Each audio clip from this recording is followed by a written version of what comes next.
Leto 2021 je bilo zanimivo, srečno, žalostno in še bi lahko našteval.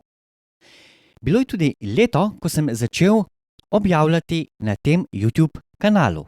Nisem sicer objavljal toliko, kot bi si želel, a v tem času sem si vzel čas za razmislek, kam želim popeljati ta kanal Jecljam v prihodnje. Prišel sem do zanimivih spoznanj, ki jih nočete zamuditi.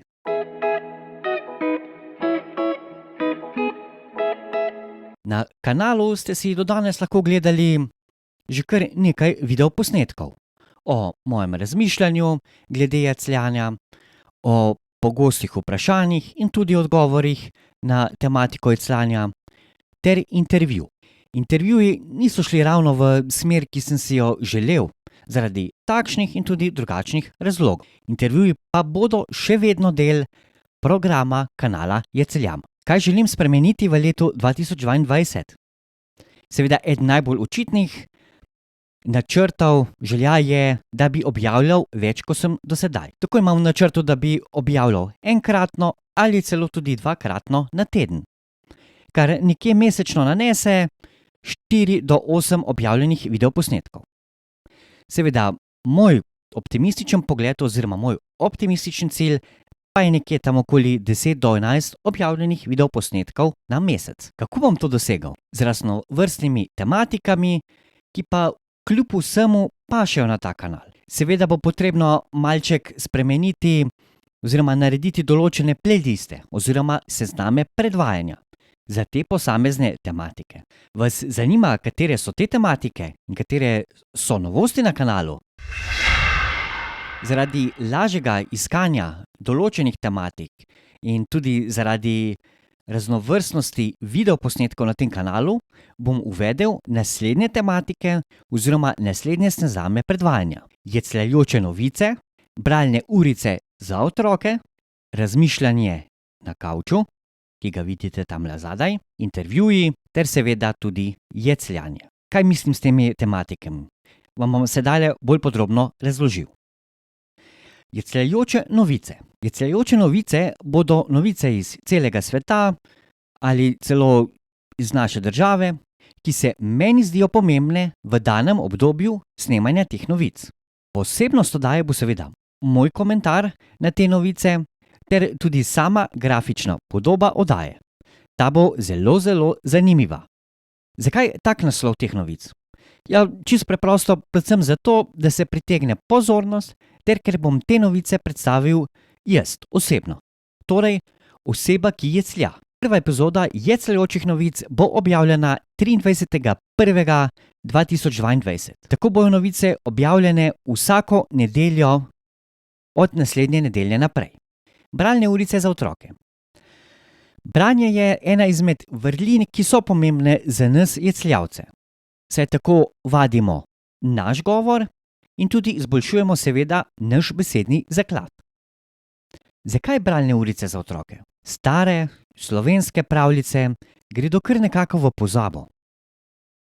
Ker sem sam odraščal ob njih, je moj namen, da jih obudim na tem kanalu. Tako boste lahko te pravljice predvajali svojim otrokom, svojim vnukom oziroma komurkoli, ki si bo to seveda zaželel. Kar pa je najbolj pomembno pri vsem skupaj, pa je to, da je to dobra vaja za moj govor, razmišljanje na kavču. Gre za epizode, ki bodo namenjene mojemu razmišljanju na določeno tematiko, ki pa je nekako ne morem uvrstiti nikamor na moj kanal.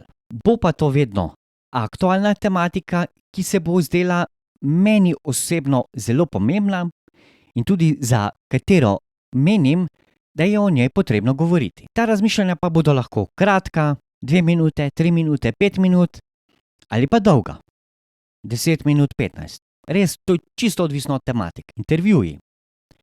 Intervjuji bodo seveda še naprej vedno del tega kanala.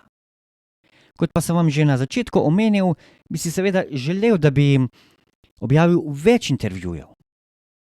Načrt še vedno obstaja, da bi vsaj enkrat mesečno izvedel intervju. Seveda pa to ni pomembno oziroma ni to samo odvisno od mene. Imel sem sicer že nekaj dogovorjenih intervjujev, ki pa se na koncu zaradi takšnih ali drugačnih okoliščin niso zgodili. Jecljanje.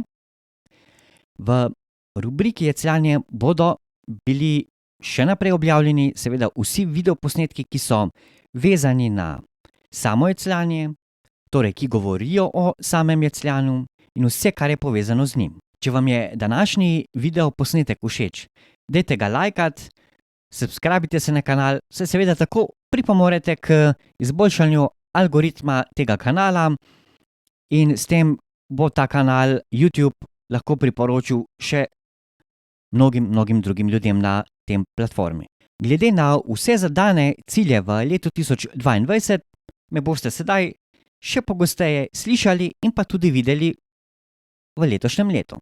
To bo lahko enkrat tedensko, dvakrat tedensko, čisto odvisno. Če ne drugega, pa vsaj enkrat tedensko ob nedeljah, ko bodo na vrsti jecljajoče novice. Vkolikor bom objavil še kakšen drug videoposnetek, boste seveda o tem obveščeni na Facebook kanalu Jecljanje, na Instagram profilu Jecljam ter na TikTok profilu Jecljam. Se vidimo in slišimo v naslednjem videu.